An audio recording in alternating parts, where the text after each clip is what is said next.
संकल्प विकल्प को देखते देखते, श्वासों को देखते देखते आप उनसे पृथक हैं। તમારા શરીર, તમારા સંકલ્પ વિકલ્પ અને તમારા શ્વાસે શ્વાસ થી તમે જુદા સાક્ષી शुद्ध चेतन आत्मा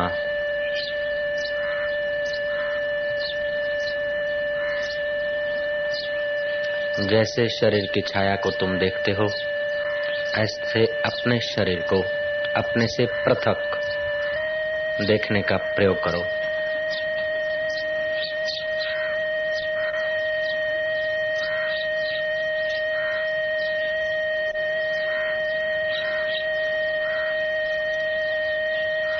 मन ही मन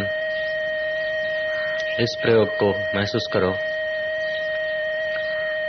तुम पैर को देख रहे हो, पैर से अलग हो, घुटनों को, साथड़ को, पेट को, छाती को, कंधों को, मस्तक को, पूरे शरीर को अपने से अलग।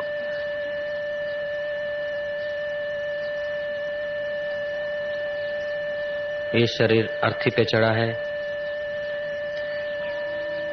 लोग इसे लिए जा रहे हैं।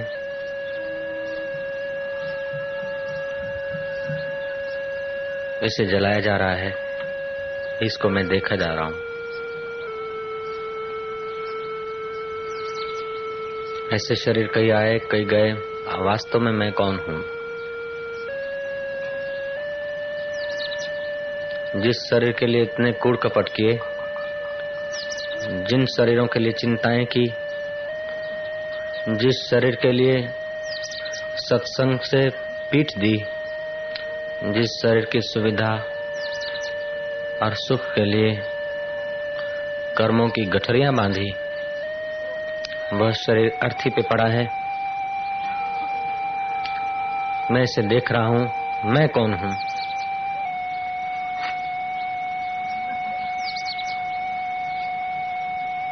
इस बुलबुले को, इस पंच भौतिक पुतले को अग्नि अपना ग्रास कर दे, उसके पहले मैं अपने को तो जान लूं जरा।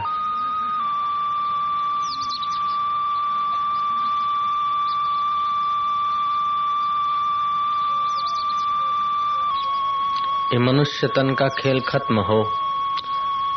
मनुष्य शरीर में हम संसार का खेल करने आए हैं। ये इसका खेल खत्म हो, उसके पहले मेरी नासमझी खत्म हो, मेरी नादानी खत्म हो। मैं जुड़ गया था शरीर के साथ, मुझे अपना पता नहीं था मैं कौन हूं। भीतर ही भीतर पूछे जाओ। शरीर તમારું અર્થી ઉપર પડ્યું છે, શમશાનની યાત્રાએ ગયું છે, લાકડા ચારે તરફ ગોઠવાઈ ગયા છે,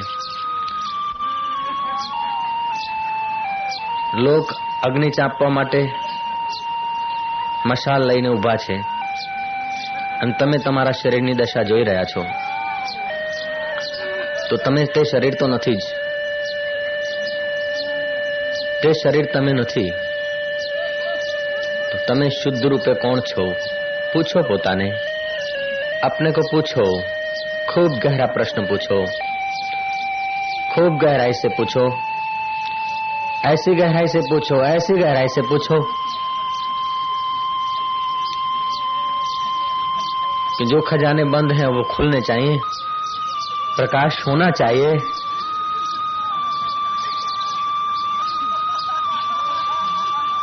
हाय रे संसार तेरी सत्यता, हाय रे मानव तेरी कल्पना। इसी तन के लिए हमने फ्रिज रखे थे, इसी के लिए हमने सोफा सजाए थे, इसी के लिए हमने गिलम और गालीचे बनवाए थे, इसी के लिए फर्नीचर सजाया था, इसी के लिए कहीं नौकरी की थी, इसी के लिए उस मालिक को पीठ दी थी। इस मुर्दे शरीर को जो अर्थी पर पड़ा है, इसी के लिए हमने सारा जीवन बर्बाद किया था। हम कौन थे? इसी की पत्नी थी, इसी के पति थे, इसके रिश्ते थे, इसी के नाते थे। ऐ शरीर, मैंने सारी जिंदगी तेरी और गंवाई। शायद ईश्वर की और कदम रखता तो बार बार मुझे अर्थियों पर ना आना पड़ता। हर जन्म में मौत की शरण मुझे नहीं जाना पड़ता। अगर मैं आत्मा की शरण होता, अगर मैं परमात्मा की शरण होता, अगर किसी ब्रह्मज्ञानी की शरण होता,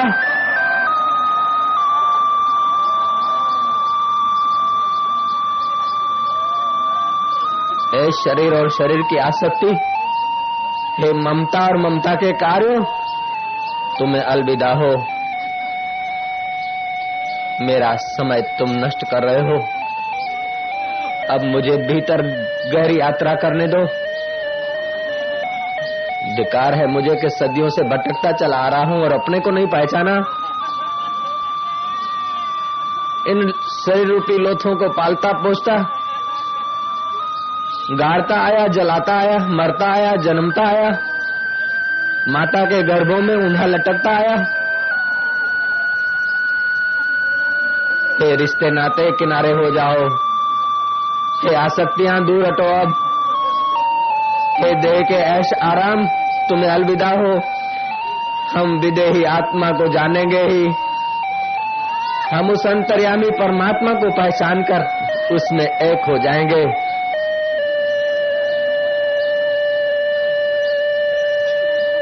चढ़ाओ लक्कड़ चढ़ाने वाले, घी डालने वाले डालो, मशाल लगाने वाले तुमसे लगाओ। लेकिन अब हम अपने को पूछे, हम कौन थे? ओवरकोट उतार देने से ओवरकोट वाला अलग है, ऐसे ये शरीर रूपी ओवरकोट शमशान में उतरा हुआ है। तो हम कौन है?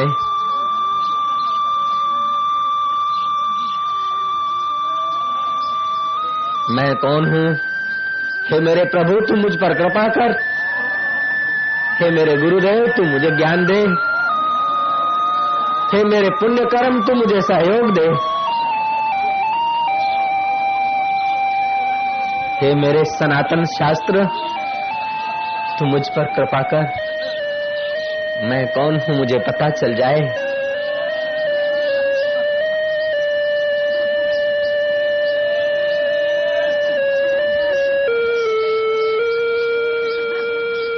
मानो इस शरीर को, अर्थी को आग की लपटों ने घेर लिया है। हम लोगों का शरीर आग की लपटों में घिर गया है। बभुक बभुक बभुक आग का बड़का हो गया है। जो आज तक बोलते थे यार तुम्हारे हैं, हम तुम्हारे हैं, हम तुम्हारे हैं, वो स्कूटर को किक मार रहे हैं। हम अकेले शमशान में जलाए जा रहे हैं। जिनके लिए हम रात्रियां रोए थे, वे नौजवान पुत्र भी पीठ देकर जाने की सोच रहे हैं। कब तक कौन साथ देगा? कब तक कौन तुम्हारा रहेगा? उस परमात्मा के सिवाय कौन तुम्हारा था? कौन तुम्हारा रहेगा?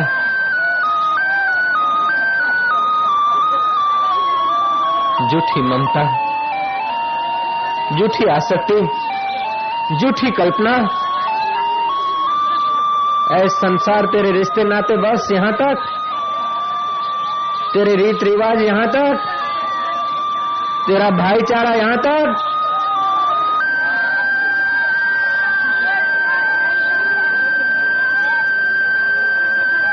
तेरा मिलना और तेरी मोहब्बत यहाँ तक। वाह, कितने लोग तो खिसक गए। अर्थी बिचारी अग्नि की लपटों में है। लोगों को पेट में भूख की लपटें लगी है। कोई नहाने को खिसक गए, कोई घर जाकर खाने को खिसक गए। 2, 5, 10 डाकिया लोग जो तुम्हारे निकट की जवाबदारी संभालते थे, वे लक्कड़ों को तुम्हारे नजदीक फेंक रहे हैं, कहीं रह न जाए कच्चा टुकड़ा। कहीं टांग या खोपड़ी का हिस्सा कच्चा न रह जाए। वो इस तुम्हारे प्यारे प्यारे शरीर को भस्मीभूत करने में देखभाल कर रहे हैं, लेकिन आग की लपटें उन्हें भगा देती है, दूर चले जाते हैं, चिमटा से फेंक रहे हैं। जलती लकड़ियों को चिमटा से उठाकर फेंक रहे हैं उस अर्थी के ऊपर। अब ये भी जाने को सोच रहे हैं। शमशान के चौकीदार को कहते हैं कि जरा ख्याल रखना। अब शमशान का चौकीदार जरा ख्याल रखेगा तुम्हारा। हाय यार, तूने परमात्मा को अपना ख्याल रखने वाला बनाया होता तो भैया, किसी सद्गुरु को अपना ख्याल तूने सौंप दिया होता तो यार।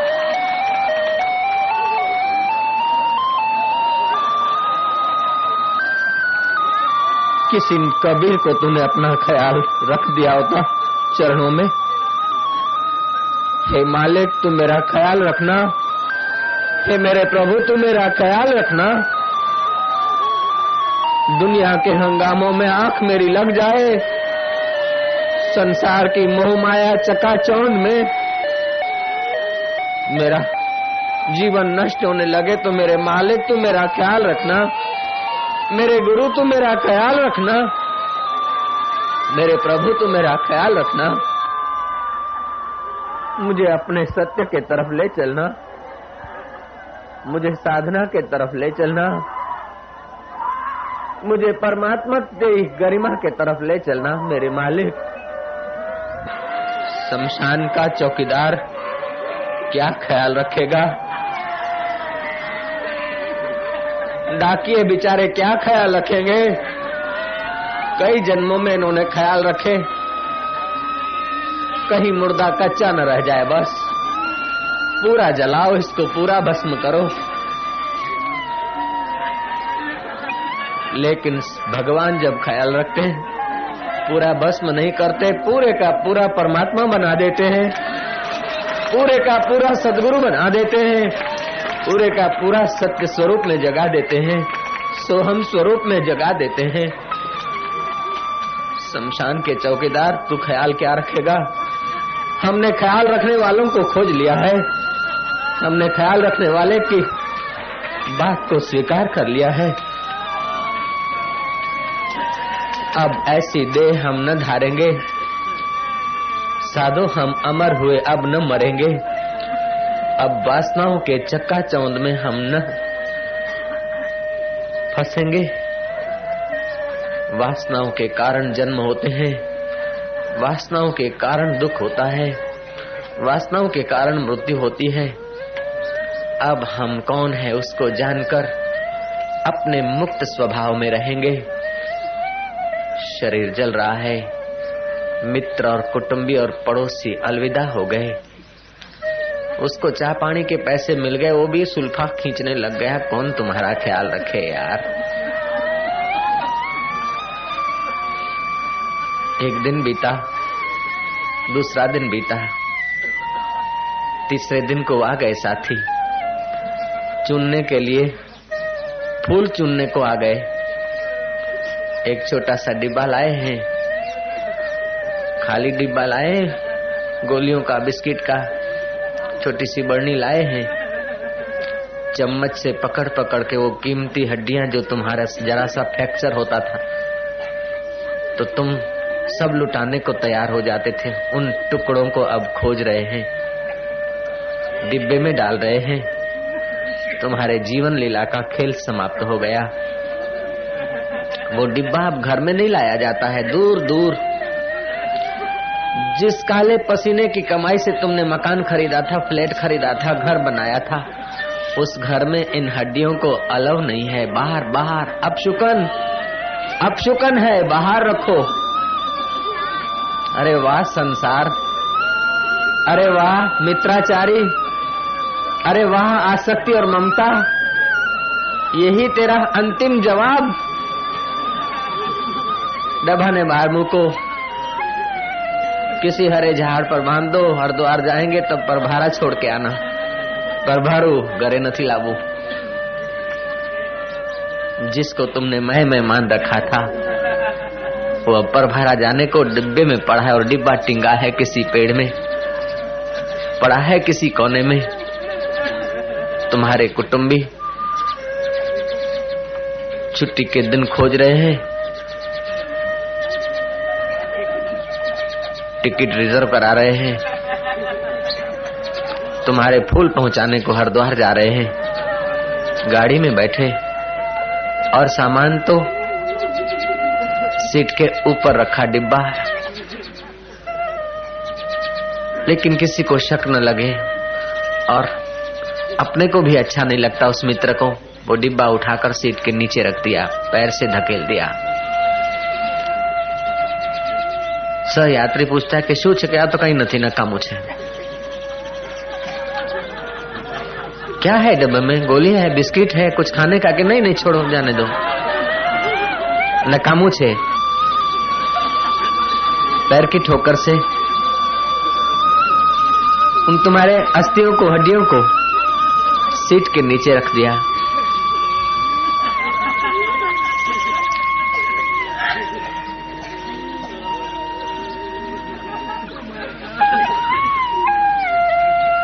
वारे आसक्ति, वारे देह में मैं मानने की भ्रमणा। आज ये मैं एक डब्बे में बंद है और पैरों से धकेला जा रहा है। कह रहा है आसमां ये समा भी कुछ नहीं, रो रही है शबनम में ये निज़ा भी कुछ नहीं। जिनके महलों में हजारों रंग के जलते थे फानुश, झाड़ उनकी कब्र पे है और निशान कुछ भी नहीं। जिनकी नौबतों से गूंजते थे सदा को आसमान, चलने लगे तो राजाधिराज अन्नदाता घड़ी खम्मा दुंदुबियों से आकाश गूंजते थे। वे सम्राट कहाँ गए? वो चक्रवर्ती कहाँ गए? वो प्रतिभा संपन्न ईगो को विकसित करने वाले व्यक्ति कहाँ गए? सब इस प्रकार की अस्थियों, हड्डियों में आखिर हड्डियां और अस्थियां भी लापता हो गई। जिनके महलों में हजारों रंग के जलते थे फानुश, झाड़ उनकी कब्र पे है और निशान कुछ भी नहीं। जिनकी नौबतों से गूंजते थे सदा को आसमां, वे खुद बेदम हैं, अब हूं नहा कुछ भी नहीं। अब उन हड्डियों में कोई दम नहीं, बेचारी पैरों की ठोकर से पड़ी है किनारे। मित्र हरिद्वार पहुंचा, पंडों के पास पहुंचा। पंडों को तुम्हारे से कुछ लेना देना नहीं, 50-100 रुपया मिल जाए, मंगलम भगवान मंगलम गरुड़ ध्वज करके वो अस्थियां का डब्बा बहती गंगा में उड़ेल दिया। एक टुकड़ा इधर गया, एक उधर गया। जिसको मैं मानते वो लापता हो गया। तुम्हारे मित्र की आंखों में घड़ी भर के लिए पानी आ गया।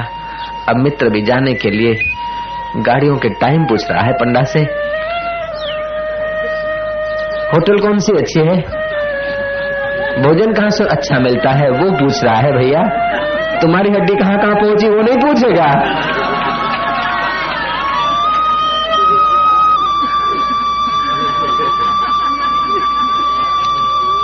तुम्हारा जीवन का खेल खत्म हो गया। जिसको तुम मैं मानकर सजा धजा रहे थे उसका खेल खत्म हुआ। अब तुम पूछो ये खेल खत्म हुआ, लेकिन खेल का आधार वास्तव में कौन था? खेल का अधिष्ठान कौन था? खेल का सत्य सहारा कौन था?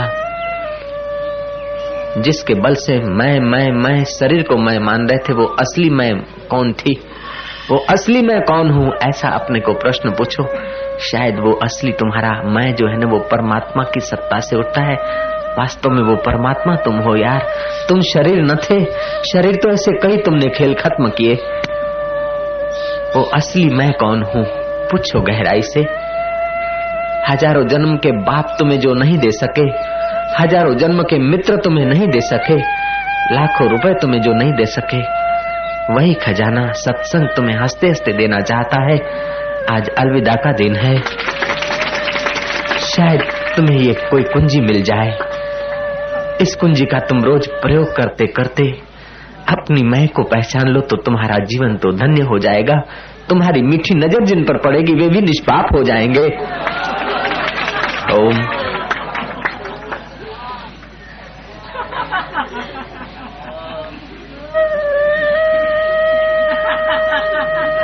पूछते जाओ मैं कौन हूँ।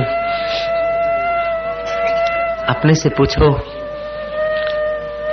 अपने पे भरोसा न हो, अंतर्यामी से पूछो, गुरु से पूछो, जो तुम्हारे परम हितैषी हैं उनसे पूछो, जो तुम्हारे साथ ममता से जुड़े हैं वे तुम्हें क्या बताएंगे बेचारे। जो तुम्हारे को ईश्वर देखने की उत्कंठा में है, जो तुम्हारे को मुक्त आत्मा देखने की उत्कंठा में है, जो तुम्हें अजन्मा देखने में उत्कंठ है, जो तुम्हें शाश्वत की संगीत वाला देखने में उत्कंठ है, उन्हीं से पूछ लो मैं कौन हूँ मेरे प्यारे, मेरे गुरुदेव मैं कौन हूँ, मेरे साईया मैं कौन हूँ, मेरे परम मंगल करता देव मैं कौन हूँ, मैं कौन हूँ, मेरे बाबा मैं कौन हूँ, मेरे माई बाप मैं कौन हूँ, मेरे ईश्वर मैं कौन हूँ, मेरे प्रभु। और वे कह रहे हैं कि बेटा तू अपने में ही पूछ तू कौन है। मेरा नपा तुला उत्तर शायद तुझे कमजोर रख देगा। तुम्हारा जोर बढ़ाने के लिए वे कह रहे हैं तुम अपने को ही पूछो तुम कौन हो। कितने सत्यवक्ता हैं, कितनी ऊंची बात में तुम्हें पहुंचाना चाहते हैं। तुम सहयोग देना, उनकी बात को अपनी बात बना लेना, उनके इशारे को अपना इशारा मान लेना। जैसे जनक ने अष्टावक्र के वचनों को अपना वचन बना लिया था, अष्टावक्र के अनुभव को अपना अनुभव बना लिया था, परीक्षित ने शुकदेव के वचनों को अपना वचन बना लिया था। भगवान श्री रामचंद्र जी ने गुरु वशिष्ठ के वचनों को अपने वचन मान लिए थे, वशिष्ठ के अनुभव को अपना अनुभव में उतार दिया था। लीलाशाह बापू ने केशवानंद स्वामी के वचनों को अपने अनुभव में उतार लिया था। इसी प्रकार तुम भी संतों के अनुभव को अपने अनुभव में, अपने तुच्छ अनुभव को मारो ठोकर। जो भगवान का अनुभव है वह सच्चा अनुभव है, जो शास्त्र का अनुभव है वह सच्चा अनुभव है, जो संतों का अनुभव है वह सच्चा अनुभव है। उस अनुभव की गहरी यात्रा में तुम गोता मारो। ऐसे दिन कब आएंगे कि मुझे ये संसार स्वप्न जैसा लगेगा। ऐसे ये सुहावने दिन कैसे कब आएंगे। ज्ञानवानों को जैसे ये संसार मिथ्या भासता है, स्वप्न भासता है, ऐसा मुझे ये स्वप्न लगेगा। हर्ष और शोक के प्रसंग, सुख और दुख के प्रसंगों का मैं दृष्टा बना रहूंगा। मित्र और शत्रुओं के व्यवहार में बाहर से व्यवहार करूंगा, लेकिन भीतर से समझूंगा न कोई मित्र है न कोई शत्रु है। ये सब नाटकशाला के सब पात्र हैं, सब चला चली का मेला है। शिबिर थशे, शिबिर थशे, शिबिर थशे, जयशु जयशु जयशु आव्या अने शिबिर पूरी थई हेडी। सब स्वप्न हो गया। ऐसे ही पूरा जीवन स्वप्न हो जाएगा।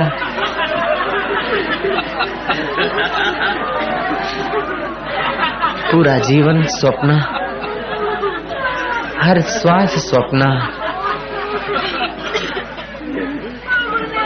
हर प्रवृत्ति का परिणाम स्वप्न, हर सुख का परिणाम स्वप्न, हर दुख का परिणाम स्वप्न, हर मिलन का परिणाम स्वप्न, हर बिछड़न का परिणाम स्वप्न। स्वप्न स्वप्न स्वप्न। तुम 3 महीने सतत इस भाव में अगर दृढ़ रहोगे तो तुम्हारी ज्ञान की आंख खुल सकती है। खाओ तब सोचना ये स्वप्न, बोलने के बाद सोचना ये स्वप्न, मिलने के बाद सोचना ये स्वप्न, दुख के वक्त भी सोचना ये स्वप्न, सुख के वक्त भी सोचना ये स्वप्न, बिछड़ने के वक्त भी सोचना के स्वप्ने में बिछड़ रहे हैं, मिलने के वक्त भी सोच लेना के स्वप्ने में मिल रहे हैं। ये एक शरीर का यात्रा का एक नाटकशाला का स्वप्न बीत रहा है। इन सारे स्वप्नों को सत्ता देने वाला मैं कौन हूँ। इस प्रकार तुम चलते खाते पीते उठते बैठते अगर अपने को प्रश्न पूछते गए अथवा संसार को स्वप्न मानते गए तो हजारों वर्ष की तपस्या से जो तपस्वियों को मिलता है, करोड़ों जप करने से जो जपियों को मिलता है, कोई कीर्तन करके शांति का रास्ता पकड़ ले, कोई ध्यान करके शांति के रास्ते पर चल दे, कोई धन इकट्ठा करके सुखी होने की मजदूरी करे, कोई पद की प्रतिष्ठा की जाल में फंसकर अपने को सुखी मानने की भ्रमणा में पड़ जाए, उनकी मर्जी की बात है। लेकिन मेरा अनुभव है, मेरे गुरुदेव का अनुभव है, मेरे दादा गुरु का अनुभव है, मेरे सुखदेव का अनुभव है, मेरे गोविंदाचार्य का अनुभव है, मेरे शंकराचार्य का अनुभव है, मेरे आदि ब्रह्मा जी का अनुभव है, मेरे आदि नारायण का अनुभव है, मेरे राम जी का अनुभव है, मेरे वशिष्ठ महाराज का अनुभव है, मेरे भोलानाथ का अनुभव है। उमा कहूँ मैं अनुभव अपना, सत्य हरि भजन जगत सब स्वपुना। और वह हरि हरति पातकानी इति हरि, उस हरि में अपने चित्त को स्थिर जो कर दे, उस हरि रूप में जो अपने आप को पा लेता है, वह सत्य स्वरूप में डट जाता है। उदालक ऋषि 16 वर्ष की उम्र में ध्यान करते करते मैं कौन हूँ, ध्यान की अवस्थाएं बदलती, इन अवस्थाओं के बदलाव को देखने वाला मैं कौन हूँ, उस मैं स्वरूप को जानकर उदालक मुक्त हो गए। जनक राजा राजकाज में अपनी मैं को खोजते खोजते विश्रांत चित्त हुए।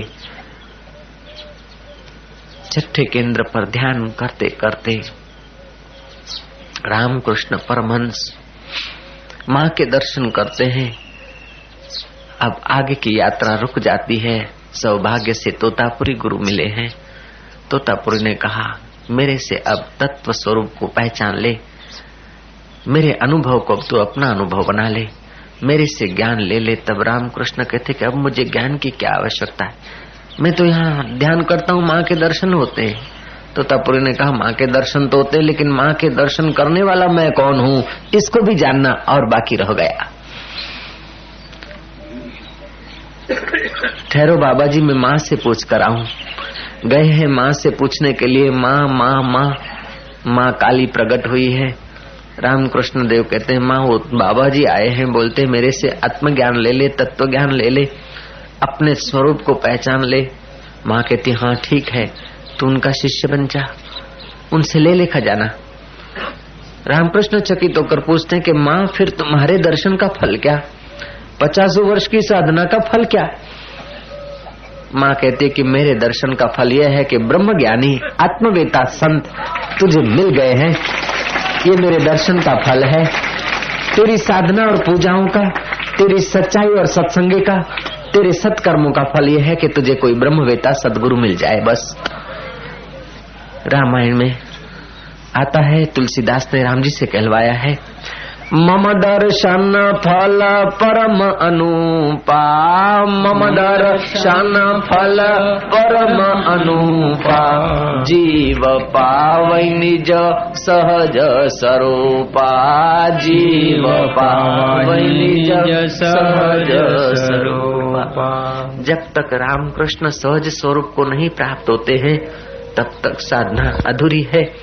मैंने पिछले 4 दिनों से तुम्हें कहा कि और शरीरों से और केंद्रों से ऊपर उठते उठते आज्ञा चक्र तक जो आ जाता है, वो बड़ा प्रतिभा संपन्न हो जाता है। काफी यात्रा उसकी हो जाती है, लेकिन पूरी नहीं होती। पूरी तो उस पूरे स्वरूप को, अपने मय स्वरूप को जाना जाए, तब पूरी होती है। रामकृष्ण देव आए हैं तोतापुरी के पास। तोतापुरी कहते हैं कि अब ध्यान तो कर, लेकिन कोई प्रकाश को देखने की इच्छा मत कर, कोई देवी या देवता को उस केंद्र पर अब एकाग्र मत कर। हो गया। जब तक ध्यान मन इधर उधर जाता था, तब तक किसी देवी को, किसी देवता को, किसी मूर्ति को, किसी भगवान को, किसी गुरु को तुमने धारणा का विषय बना दिया। अच्छा है, लेकिन अब गुरुओं के, देवों के तत्व में तुझे जाना है, तो अब उनको धारणा का विषय न बनाओ। उनसे ये पूछो कि हम कौन है गुरुदेव, अब हमें अपने स्वरूप में जगा दो। रामकृष्ण ध्यानस्थ होते हैं, माँ काली आ जाती है। तोतापुरी कहते हैं, अब इस काली को भूल जा। अभ्यास था, भूले कैसे गुरुदेव? आंखें बंद करता हूँ, माँ दिखती है। बोले माँ को हटा दे। गुरुदेव माँ को कैसे हटाऊं? जैसे बुलाता है ऐसे हटा दे। गुरुदेव नहीं हट पाती है। तो बोले माँ को मार तलवार। अब माँ को और तलवार। कहां से लाऊंगा, कैसे मारूंगा। जैसे पूरी माँ को लाया है जिस भाव से, जिस धारणा शक्ति से, माँ लाया और माँ की तलवार लाया, ऐसे माँ को हटाने की भी एक तलवार पैदा कर दे। बड़ी ऊंची छलांग है, बड़ा साहस है।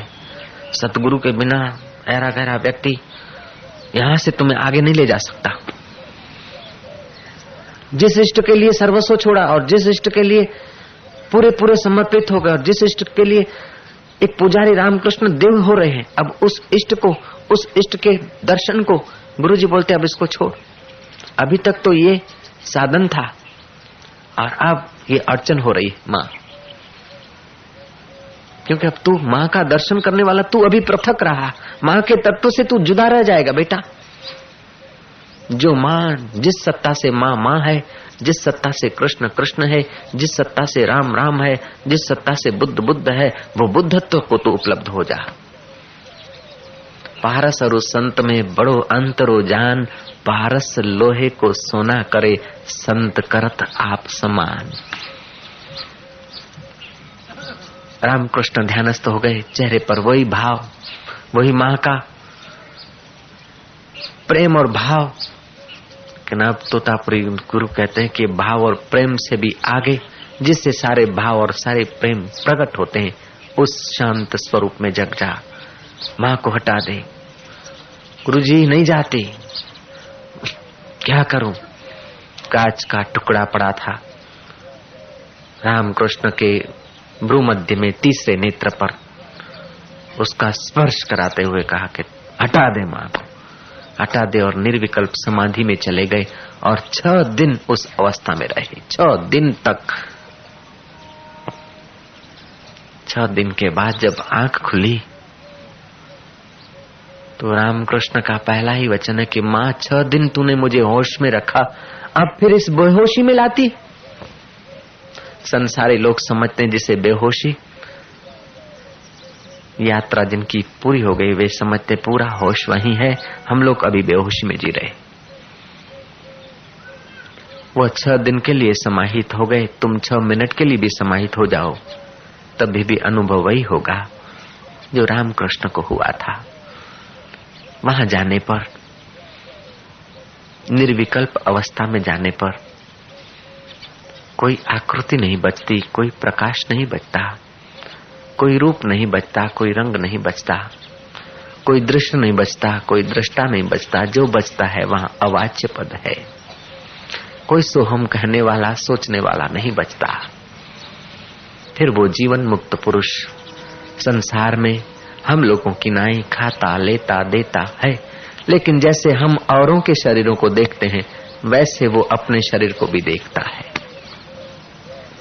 जैसे फुग्गे में राई के दाने नाचते हैं, ऐसे इस विशाल चिदाकाश में ये प्राणी समुदाय नाच रहे हैं। वो विशाल चिदाकाश स्वरूप हो जाता है। सूर्य और चंद्र, नक्षत्र और तारागण सब उस ब्रह्मवेता के चिदाकाश स्वरूप में भासते हैं। इस देह में नहीं, वो इतना व्यापक स्वरूप में पहुंच जाता है कि उसका वाणी बयान नहीं कर सकती।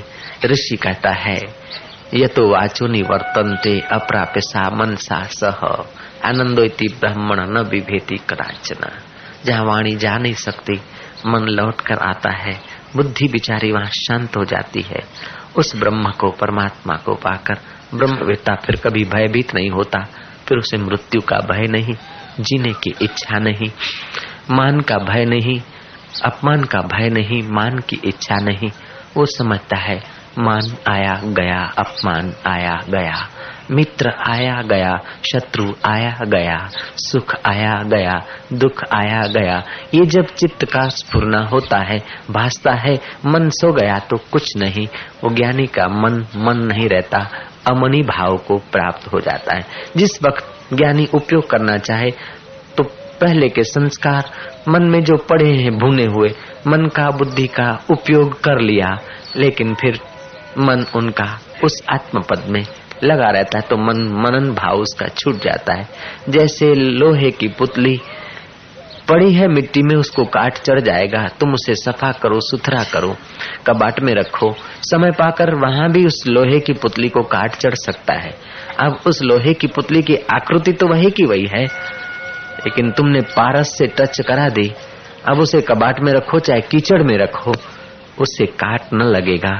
ऐसे ही तुम्हें साक्षात्कार होगा, तुम्हें ज्ञान होगा, तो तुम्हारा मन बुद्धि जो है दिखेगा तो सही, उसी आकृति में तुम्हारा शरीर दिखेगा, लेकिन अब तुमको संसार का काट नहीं चढ़ेगा।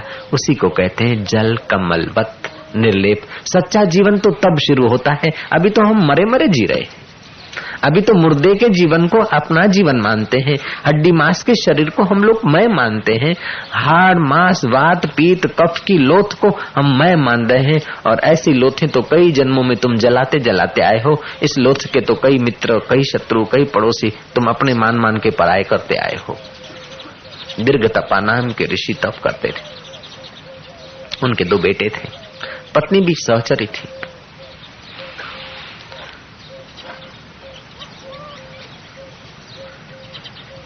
बेटों का नाम था, एक का नाम था पावक, दूसरे का नाम था पुण्यक। दीर्घ तपा ने उस तत्व को पा लिया। अब शरीर मात्र देखने भर को रह गया। जैसे तुम्हारा फोटो इस शरीर का फोटो तुम्हारे से पृथक है, ऐसे ही ज्ञानवान को अपना शरीर अपने से पृथक महसूस होता है। व्यवहार में अज्ञानियों के साथ व्यवहार में आएगा तो इस शरीर को मैं करके उठेगा, बोलेगा, लेगा, देगा। मैंने खाया, मैं अमेरिका गया, मैं नहीं गया, मैंने ध्यान किया, न किया, लेकिन अंदर उस वक्त भी उसे अनुभव है कि व्यवहार मात्र है। व्यवहार मात्र उसे याद नहीं करना पड़ता, ऐसा उसका सत्य अनुभव हो जाता है। और दीर्घ तपा तो ऐसे जीने लगे। शरीर की प्रारब्ध पूरी हुई। ज्ञानी को फिर शरीर में ममता नहीं होती कि वो योग का उपयोग करके शरीर को लंबा समय रखे, नहीं। ज्ञानेश्वर 22 साल के और चांगदेव 1400 वर्ष के। चांगदेव को सत्य का साक्षात्कार नहीं हुआ, उसलिए शरीर को संभाले जा रहा है, और ज्ञानेश्वर को पता चल गया सत्य का, अब शरीर अपने आप संभला जा रहा है। लंबी आयुष्य होने से शरीर की कोई आदमी साक्षात्कारी हो ये जरूरी नहीं, छोटी आयुष्य हो और कोई आदमी साक्षात्कारी है ये जरूरी नहीं। साक्षात्कार जिसको तीव्र लगन है और पूरा समर्थ सतगुरु का अवलंबन मिल गया, सतगुरु की समझ मिल गई, इस जन्म में या अगले जन्म की वो समझ खुल गई, हो गया साक्षात्कार। तुमने सुन रखा है किसी सतगुरु का, तुम्हारी तीव्रता नहीं है। कोई दुर्भाग्य है कि विषयी विकारी व्यक्तियों के साथ अपने को जोड़ दिया, तो सुने हुए जो ज्ञान के वचन है, सुनी हुई थोड़ी बहुत परमात्मा की गरिमा तत्व साक्षात्कार की बात है, तो दबी है। समय पाकर दूसरे जन्म में माता के गर्भ में भी वो बात फूट निकले तो आप अष्टावक्र की नाई 8 महीने के गर्भ में भी आप साक्षात्कार कर सकते हैं। ऐसा ये तत्व ज्ञान काम देता है।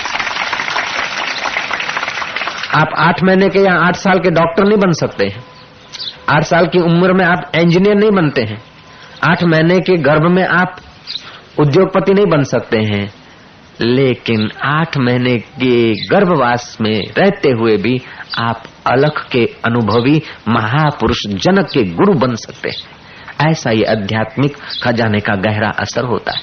तुमने जो 4 दिन में कमाया है उसकी कीमत तुमने 4 साल संसार में जो भी कमाया है उससे जो तुम्हें मिलेगा उससे अनंत गुना ये 4 दिनों में तुमने एकत्रित किया है। तुमने आज तक जो संसार से एकत्रित किया है उस सब साधनों को तुमने निछावर करके जो सुख नहीं पा सकते, वो सुख की कुंजियां, वो सुख का रास्ता तुम्हारे भीतर अंकित हो गया है। तुमने बहुत कमाई की, तुमने बहुत बहुत कमा रखा है, और उस कमाई को फिर नश्वर भोगों में खर्च न करना, उस कमाई को और कमाई बढ़ाने में लगाकर सारी साधनाओं का जो अंतिम लक्ष्य है, सारे जन्मों का जो अंतिम लक्ष्य है, जैसे दीर्घ तपा ने पा लिया था, फिर उसको देह एक स्वप्न तुल्य लगा। दीर्घ तपा उस देह को अंतिम श्वास आ रहे थे, उस देह को पंचभूतों का पुतला है, पंचभूतों में मिलेगा, मैं अखंड ब्रह्म हूँ, चैतन्य व्यापक हूँ, व्यापक स्वरूप में मिल गए। पत्नी पतिव्रता थी, साध्वी थी, योग की कला जानती थी। उसने धारणा शक्ति से नाभि केंद्र में एकाग्रता करके भावना की अग्नि प्रकट हो, और उस अग्नि से ही वो विदेह कैवल्य को प्राप्त हो गई। माँ और बाप की जब मृत्यु हुई, पावक और पुण्यक,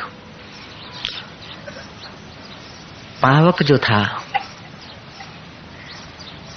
बड़ा पुत्र था, कुछ जगा हुआ था, उसने पिता और माता की शास्त्रोक्त विधि कर दी लोकाचार के लिए। लेकिन जो पुण्यक था वो माँ माँ करके जंगलों में भटक रहा है। बाप बाप बाप बाप मेरे सब चले गए, ऐसे करके रो रहा है, दुखी हो रहा है। तब पावक कहता है कि हे पुण्यक भैया, तू माँ माँ करके भटकता है, बाप बाप करके भटकता है, रोता है, दुखी होता है। अब तेरे दुखी होने से उनका फिर ये स्थूल शरीर बनेगा तो नहीं, तेरे परेशान होने से उनका स्थूल शरीर फिर दिखेगा तो नहीं।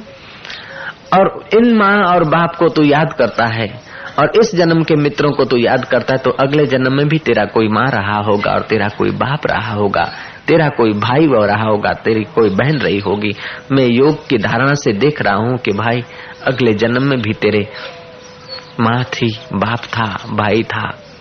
उसके पहले जब तू मनुष्य नहीं था, उसके पहले तीसरे जन्म में तू एक गाय का बछड़ा था और दूसरी बछड़ी तेरी बहन थी और गाय तेरी माँ थी।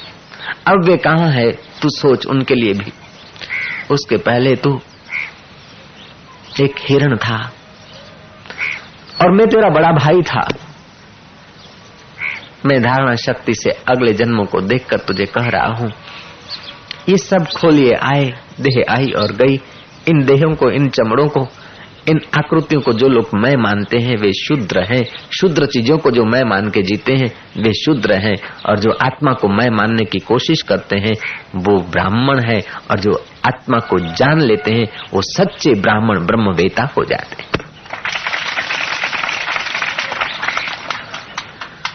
योग वशिष्ठ में बड़ी मधुर कथा है, समय नहीं है, लेकिन पावक ने पुण्य को अगले जन्मों की, अपने बीते हुए जन्मों की गाथा सुनाई।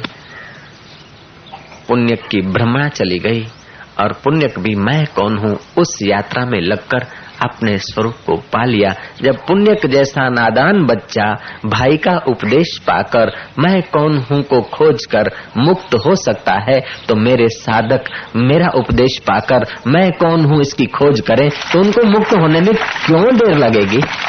ओम ओम ओम। अब जो शुद्ध स्वरूप को जान लेता है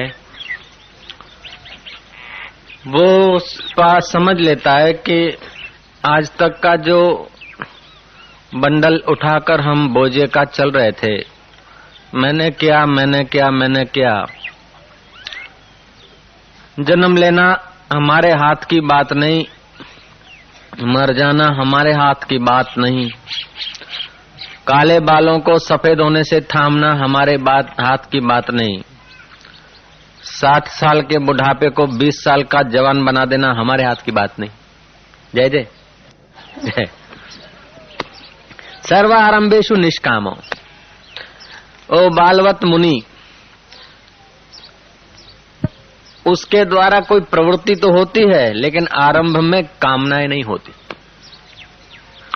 अंत में तो कामनाएं ठीक, लेकिन आरंभ में भी कामना नहीं होती। आरंभ की कामना भी नहीं होती। वो इतना शुद्ध हो जाता है, इतना निर्दोष उसका जीवन हो जाता है कि उसके अंदर कर्तृत्व और वासनाएं गायब हो जाती। कबीर ने ठीक कहा, मेरा मुझ में मेरो चिंत्यो होत नहीं, हरि को चिंत्यो होए, हरि चिंत्यो हरि करे, मैं रहूं निश्चिंत। मैं जो जो सोचा हूं मेरे संकल्प और इच्छाओं के अनुसार ही हो, ऐसा जो लोग चिंतन करके बैठते हैं वे लोग थोड़ी थोड़ी बात में उद्विग्न हो जाते हैं, थोड़ी थोड़ी बात में नाराज हो जाते हैं। सही बात तो यह है कि हम सत्य को जानते नहीं, अथवा यूं कहें कि हम अपने शुद्ध स्वरूप को जानते नहीं। और कल्पनाओं का झुंड इतना मजबूत करते जा रहे हैं, उस तह को इतना चढ़ाए जा रहे हैं कि कल्पनाएं अपने सिर पर बोझा बढ़ाती चली जा रही।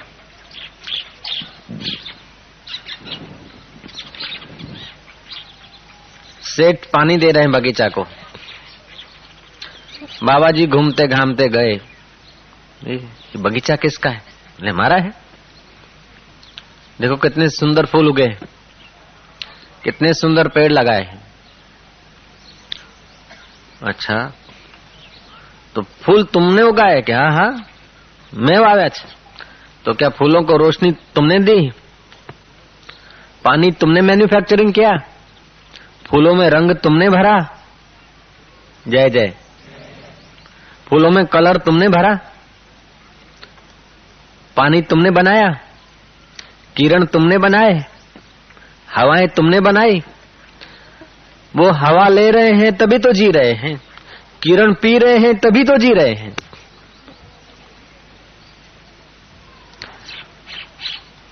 पृथ्वी का कुछ हिस्सा खा रहे हैं तभी तो जी रहे हैं। लेकिन हम लोग अपने में आरोपित कर लेते हैं कि मैंने बगीचा बनाया है, ये झाड़ हमारा है, ये पौधा हमारा है, ये मकान हमारा है, ये पुत्र हमारा है। पुत्र किससे जी रहा है? सूर्य की किरणों का कनेक्शन कट कर दो तो पुत्र तुम्हारा रहे, देखें।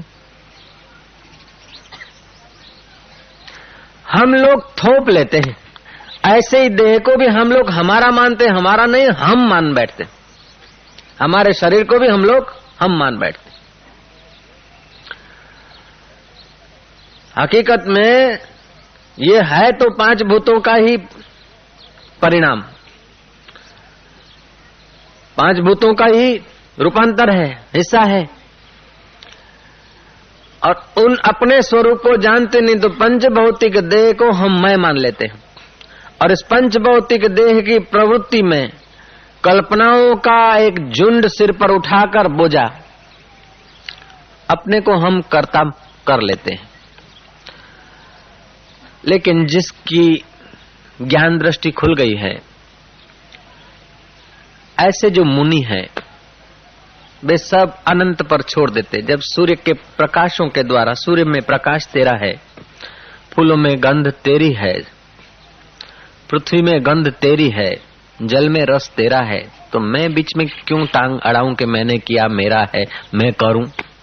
जो तू करवाए हो जाने दे इस शरीर से। जब मैं शरीर नहीं, शरीर मेरा भी नहीं। अगर मेरा शरीर होता तो मैं इन चीजों के सिवाय इसको रख सकूं, तब भी मेरा। मैं तेरे किरणों के बिना तो इसे रख नहीं सकता, तेरी हवाओं के बिना तो इसे मैं जिला नहीं सकता, तेरी पृथ्वी के बिना तो इसको मैं ठहरा नहीं सकता मेरे नाथ। अब मेरा क्या? मेरा तो मेरा शरीर ही मेरा नहीं, तो मेरे कृत्य और मेरे आरंभ कैसे? ऐसा जो जानता है वो बालक जैसा हो जाता है, बालवत मुनि। बालक को कोई बर्डन नहीं होता, कोई टेंशन नहीं होता। जो हो गया उसको बीत गया, उसमें कर्तृत्व तो नहीं होता। और फिर क्या करना है उसे पता नहीं, उसे सहज चेष्टा होती है, सबको प्यारा लगता है। बालक में और मुनि में इतना फर्क है कि बालक की मूढ़ता दबी हुई है और मुनि की मूढ़ता व्यतीत हो गई। जय जय। कहते सर्व आरंभेषु निष्कामो यह चरित बालवत मुनि ही। मुनि का अर्थ है कि यूं भी नहीं कहता कि नहीं करना है और यूं भी नहीं कहता कि करना है। उसने अपने अंतःकरण में, उसने अपने चित्त में महत्व की भ्रमणा थी, उसको निकाल दिया। और मैंपने की भ्रमणा निकल गई, अब उसने दरवाजे खुले रख दिए। जो तू करवा दे हो जाने दे, नहीं करवाता तो कुछ नहीं। तो सब आरंभों में वो बालवत है, मुनि है। वो ना भी नहीं कहता, हाँ भी नहीं कहता, होने देता है। हकीकत में सबके काम हो रहे हैं, लेकिन हम लोग अपना आड़ा देते हैं। अच्छा अच्छा होता है तो क्या जो છોકરાને મેં ભણવા મૂક્યો ને ફલાણી સ્કૂલમાં મૂક્યો એટલે જો પાસ થયો બેટા, મેં કરે ફલાણી સેવા આપણે આ કામ ઉપાડી લીધું એટલે જુઓ કે કેવું ચમકે છે. नहीं, वो करवा रहा है. तुम्हारा शरीर ही तुम्हारा नहीं, न तुम्हारा स्थूल शरीर तुम्हारा है, न सूक्ष्म शरीर तुम्हारा है, न कारण शरीर तुम्हारा है. सच पूछो, आज तक जो तुम अपने को मैं मान बैठे हो वो तुम हो ही नहीं. लो बढ़ो, वो तुम हो ही नहीं. जैसे केले के पत्ते पत्ते पत्ते जुड़ जाते, एक उसका थड़ बन जाता है, प्याज की पत्ती पत्ती जुड़ के एक ठोस बन जाता है, ऐसे ही कल्पनाएं जुड़ जुड़ के और तुम मैं बन गए. कल्पनाओं की घड़ियां मजबूत होती है तो हम लोग मैं हो जाते. हकीकत में खोजे तो हम क्या है, ये क्या, ये बाल मैं हूं, मानना पड़ेगा कि बाल मैं नहीं. तो ये खोपड़ी मैं हूं, नहीं. तो हाथ में हूं, पैर में हूं, एक एक को आप खोजो तो मैं कहां है, मिलेगी नहीं. मिला जुला के मैं, ऐसा मैं का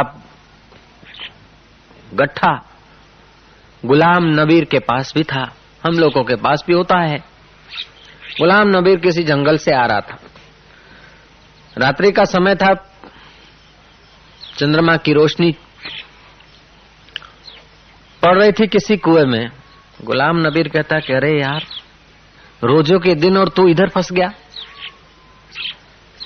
रोजे के दिन चल रहे हैं, लोग उपवास छोड़ेंगे और तू इधर चांद, तू इधर कुएं में, तुझे किसने डाला.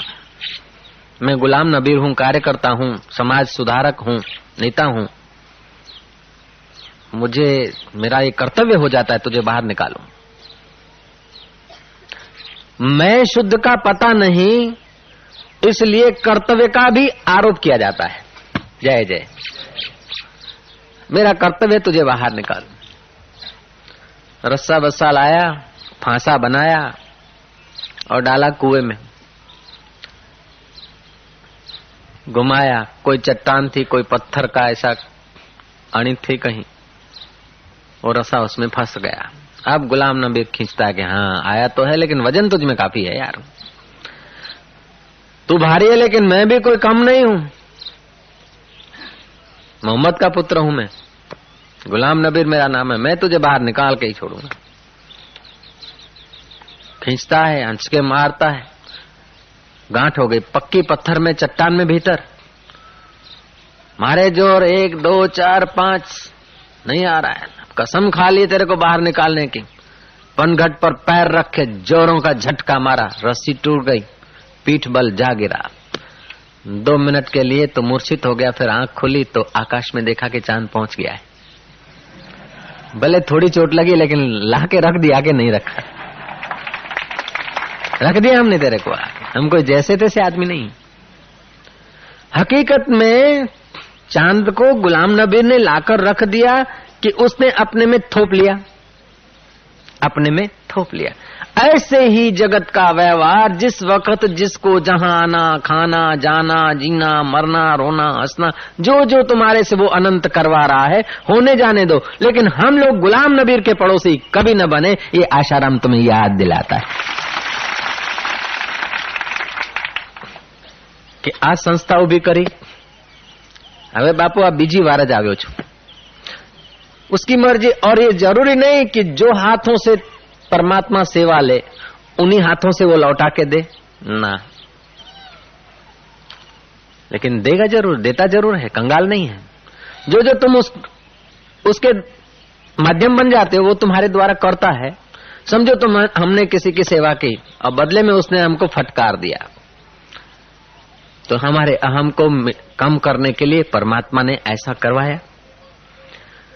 अथवा तो इन हाथों से वो नहीं देता तो कहीं दूसरे हाथों से देगा, दूसरे हाथों से नहीं देगा तो कभी न कभी किसी फकीर के दिल से दे देगा. उसको देने के हजार तरीके हैं. तो हम यदि निष्काम कर्म होने देते हैं, निष्काम कर्म करते हैं, ये बात से भी होने देना चाहिए. निष्काम कर्म करने वाला भी तो बच जाएगा ना. निष्काम कर्म होने दो. अपने समय का बहुत से बहुत सदुपयोग होने दो. आप देखोगे तो अनंत अनंत ब्रह्मांड में फैली हुई सब शक्तियां तुम्हारी फेवर करने लग जाएगी। यक्ष, गंधर्व, किन्नर, देव, मानव सब तुम्हारी कृपा के आकांक्षी बन जाएंगे अगर तुम बालवत मुनि हो गए तो। सेठ थे, किसी महात्मा को घर लिए जा रहे थे। रास्ते में ड्राइवर को डांटे। ड्राइविंग करता तो थोड़ी गलती वलती हुई होगी, कुछ थोड़ा बहुत स्टीयरिंग घुमाने में देर सबेर किया होगा। सेठ आग बबूला हो गए और ड्राइवर को पे बरसने लगे। महात्मा ने कहा कि सेठ जी इतने नाराज क्यों होते हो? बोले बाबा जी आपको पता नहीं, ये मैं इसको सुधार रहा हूं, गलती न करे इसलिए इसको मैं सुधार रहा हूं। महात्मा ने कहा बड़े भैया इनको सुधारो, लेकिन तुम अपना दिल बिगाड़ के इनको सुधारोगे तो ये बिगड़ेंगे, सुधरेंगे नहीं। તમારા હૈયામાં હોળી કરીને પછી એમને ધમકાઈને તમે શીખવતા જાઓ તો તમારું હૈયું શાંત રહે અને બહારથી ફૂંફાળો મારવાની કળા તમને જ્યાં સુધી ના આવે ત્યાં સુધી લોકો આમ કરે છે, આ લોકો આમ કરવું જોઈએ, આ લોકો ડિસિપ્લિનમાં રહેવું જોઈએ। આજે એ કામ કરવા માટે તમારો જન્મ જ નથી થયો। લ્યો, अपना दिल बिगाड़ के उस दिल से जो वचन हम निकालेंगे वो सामने वाला कभी नहीं सुधरेगा। आपका दिल परितृप्त होगा, आनंदित होगा, प्रेम से भरा होगा, करुणा से भरा होगा, कृपा से भरा होगा। फिर अगर उनको तुम डांटते हो तो वो जरूर स्वीकार कर लेंगे। लेकिन आप क्रोध में आकर अशांत होकर दुखी होकर डांटते हो तो प्रतिक्रियाएं होगी। उसको हो चाहे न हो, लेकिन हमको तो दुख बढ़ जाएगा। जय श्री कृष्ण। मैंने अर्ज किया था, घर में चोर आ जाए तो कोई सामान रह जाता है, घर में बाढ़ आ जाए तो सामान कुछ बच जाता है, लेकिन घर में आग लग जाए सफाई हो जाती है। ऐसे ही तुम्हारे दिल में लोभ आ जाता है तब भी कुछ बच जाता है, शांति आनंद थोड़ा बहुत रह जाता है। मोह आता है तब भी थोड़ा आनंद उल्लास रह जाता है। लेकिन जब क्रोध आया न तो उसी समय सब पुण्य से सुख होता है, पुण्य से आनंद होता है। जब क्रोध आया तो वो सारा का सारा आनंद चट हो जाता है। सर्वारंभेषु निष्काम यह चरित बालवत मुनि। जिसका अहम चला गया, जो बालवत हो गया, उसके द्वारा जो कुछ होता है अनंत उसमें अपनी लीला चमकाता है। जितना जितना आदमी चतुर बनता है उतना उतना उसको राग द्वेष ज्यादा होता है, उतना उतना कर्मों की गुत्थियां उसके गले में पड़ जाती। और जितना निर्दोष हो जाता है, जितना सहज हो जाता है, जितना स्वाभाविक हो जाता है, उतना उतना उसके द्वारा परमात्मा काम करने लगता है। तुम काम के लिए काम करो, बदले की इच्छा न रखो। આપણે કરીએ પછી આપણને શો फायदो? ऐसी गणतरी करके जो भी काम कर रहे हैं सत्यानाश कर दिया काम। अपने समय अपने शक्ति की सत्यानाश कर दिया। एक चतुर भगत मिल गए चैतन्य महाप्रभु को। बोले कि बाप जी आप हरि हरि बोल करके कीर्तन करते हैं, तो इस कीर्तन से अपने को क्या क्या लाभ होगा? कुंडलनी जगेगी, प्राणोत्थान होगा, समाधि लगेगी, ध्यान होगा, अपने को लाभ क्या होगा? चैतन्य महाप्रभु रोने लग गए। मैंने कुछ और तो गाली तो नहीं दी आपको, मैंने तो खाली पूछा कि ये कीर्तन करने से अपने को क्या लाभ? आप क्यों रो रहे हैं? बोले मेरे ऐसे कोई दुर्भाग्य कि तुम्हारे जैसा स्वार्थी आदमी मुझे मिला। कीर्तन करने में भी लाभ सोचता, कोई प्रेम के लिए भी कोई जीवन है कि नहीं? क्या लाभ क्या लाभ क्या लाभ क्या लाभ क्या? यहां भी दुकानदारी लगा दी तुमने।